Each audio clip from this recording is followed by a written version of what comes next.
అడవికి పక్కనే ఉండే ఒక గ్రామంలో కింకిని అనే ఒక చిన్న ఆవు పిల్ల ఉండేది. కింకిని చాలా అందంగా ఉండేది, చాలా అల్లరి చేస్తూ ఉండేది. అరే, ఉదయం అయిపోయిందా? నేనెప్పుడు లెగవాలి?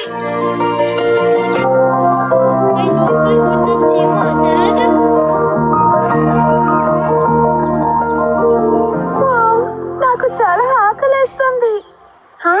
నేను ఆ చెరువు పక్కన వెళ్ళి గెడ్లని తినబోతున్నాను. అక్కడ ఉండే గెడ్లు చాలా రుచికరంగా ఉంటాయి. అది అనుకునేటప్పుడే నోరంతా ఊరుతుంది.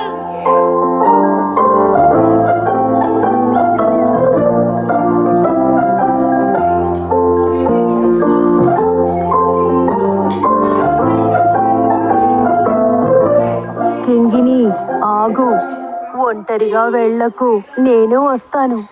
ఆ ఏనుగుల గుంపు ఆ నీటి దగ్గరికి వచ్చి ఉంటుంది. ఒంటరిగా వెళ్ళడం ప్రమాదం. అదంతా ఏవి కాదమ్మా, నేను చూసుకుంటాను.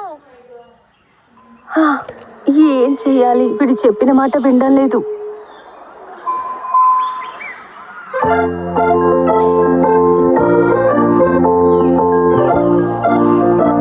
ఏంటి, తనని ఇక్కడ ఎక్కడ కనపడట్లేదు? ఉదయం అయ్యి ఇంతసేపు అయింది, ఇంకా తను లెగవనే లేదా?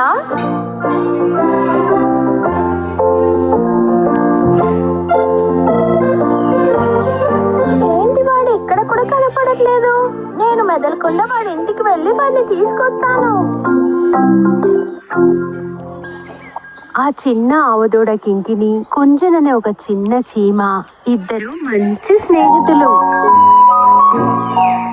మిత్రమా, మిత్రమా, బయటికి వస్తావా? మనం ఇప్పుడు బయలుదేరాలి. ఆహా, తెల్లారిపోయినట్టుంది. అరే, ఏంటిది కింకిని? ఉదయాన్నే నువ్వు ఎక్కడికి వెళ్తున్నావు? త్వరగా నాతో రా, నాకు బాగా ఆకలి వేస్తుంది. నేను చెరువుకి వెళ్ళి అక్కడ ఉన్న వాటిని తినాలి. అయితే నువ్వు త్వరగా వెళ్ళి గడ్డిని తినేసి తిరిగి వచ్చేసాయి, ఎందుకంటే నేను నిన్ననే భోజనం మొత్తాన్ని భద్రపరిచాను. అలా అంతా నువ్వు చెప్పకూడదు. నువ్వు రానని చెప్పేదంతా తప్పు. ఖచ్చితంగా ఏనుగులు గుంపులుగా వచ్చుంటాయి. అందులోనూ మనియన్ ఏనుగు చాలా మోసమైనది. అది ఎప్పుడు నన్ను చూసినాను నన్ను వెంటాడుతూనే ఉంది. అది ఎప్పుడు నన్ను గడ్డిని తిననేనివ్వట్లేదు. అది మాత్రం కాకుండా అది కడుపు నిండా తినకుండా ఆకలితోనే ఉంటుంది. అలాగా? కానీ నీతో పాటు వచ్చి నేను ఏం చేయాలి చెప్పు? నువ్వు ఊరికి నా కూడా నుంచుంటే చాలు. అది కాకుండా నేను గడ్డి తినేటప్పుడు ఆ చెరువుని చూస్తూ గమనిస్తే చాలు. అది చెరువు నుంచి బయటికి వచ్చే లోపల తినేసి అక్కడి నుంచి చాలా దూరం వెళ్ళిపోదాం. ఓ, అదా విషయం. అయితే నేను వస్తాను. తరువాత ఆ ఆవు ఇంకా చీమ ఇద్దరు కలిసి నీటి వైపు వెళ్లారు. ఇలా చూడు, ఆ మణి అనే ఏనుగుని మనం అంత సులభంగా వెళ్ళనివ్వకూడదు. అది గడ్డి తినడం లేదు, అలాగే నిన్ను కూడా తిననివ్వడం లేదు. ఇది చాలా తప్పు కదా. నువ్వు చెప్పేది కూడా సరైన విషయమే. కానీ మనం ఆ ఏనుగుతో పోట్లాడితే ఆ బాధింపు మనకే ఎక్కువగా ఉంటుంది. ఏనుగులన్నీ చాలా శక్తివంతంగా ఉంటాయి. మన వల్ల ఎప్పుడూ వాటిని ఓడించలేము. అందుకనే ఆ మనియన్ ఏనుగు చాలా గర్వంతో ఉంటుంది. తన అహంకారాన్ని ఈ రోజు నేను చూస్తాను. ఆ ఏనుగుతో అంతా నువ్వు పోట్లాడలేవు. నువ్వు చాలా చిన్నదిగా ఉంటావు కదా. ఆ ఏనుగు తన కాలుని నీ మీద పడితేనే నువ్వు నలిగిపోతావు. డబాల్. మిగతావన్నీ నీకే తెలుసు. అవును, చూడ్డానికి నేను చిన్నదాన్నే, కానీ నేను కూడా నిజంగా చాలా విషయాల్ని చెయ్యగలను. సరేరా, ఆ పెద్ద ఏనుగుని నీ వల్ల ఏం చేయగలుగుతావో చూద్దాం. నువ్వు అలా చూస్తూ ఉండు, నీకు నేను ఏం సాయం చేయగలను ఈరోజు చూపిస్తాను. కానీ నువ్వు చెప్పేది వినడానికే నాకు చాలా భయంగా ఉంది. నువ్వేమీ భయపడకు.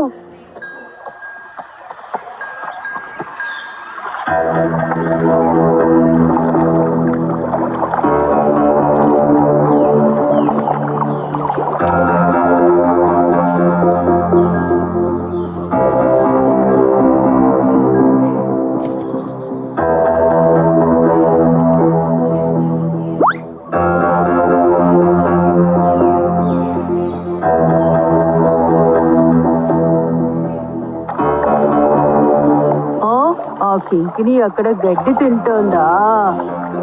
ఈరోజు దానికి ఇంత ధైర్యం ఎక్కడి నుంచి వచ్చింది? నేను ఇక్కడ ఉండడం అది గమనించలేదా? పర్వాలేదు, నేనే వెళ్ళి కలుస్తాను.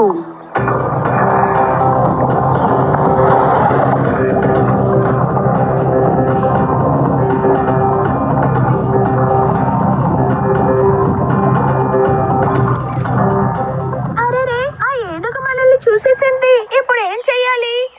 నువ్వు అస్సలు భయపడకుండా కడుపు నిండా గడ్డిని తిను. నేను ఎంత గట్టిగా అరుస్తున్నాను, అయినా అవి నన్ను పట్టించుకోవడం లేదు. నేను వాటిని పట్టించుకోవాల్సిందే.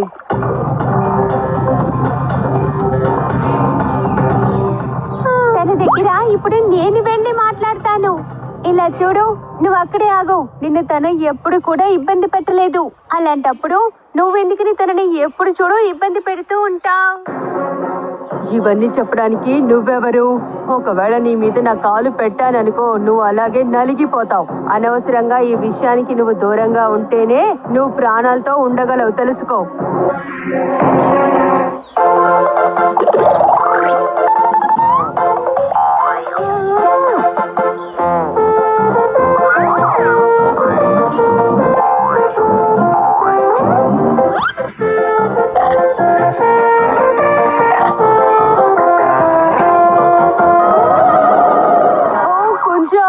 నాకు చాలా నొప్పెడుతోంది. మర్యాదగా నా తొండలోంచి బయటికి వచ్చేయ్. ఆహా, నేను ఎప్పటికీ బయటికి రాను. నువ్వు చేసింది తప్పని ఒప్పుకొని తనని క్షమాపణ అడిగేంత వరకు నేను అసలు బయటికి రాను. కుంజా, వద్దు కుంజా, నేను ఇక ఎప్పటికీ తనని ఇబ్బంది పెట్టను. దయచేసి నువ్వు బయటికి వచ్చేసాయి.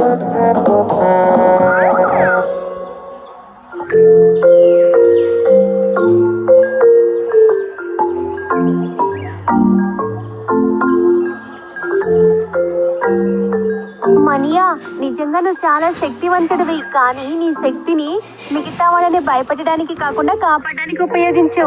ఎందుకంటే నీ శక్తిని మిగతా వాళ్ళకి సాయం చేయడానికి ఉపయోగిస్తేనే నీకు మంచిది.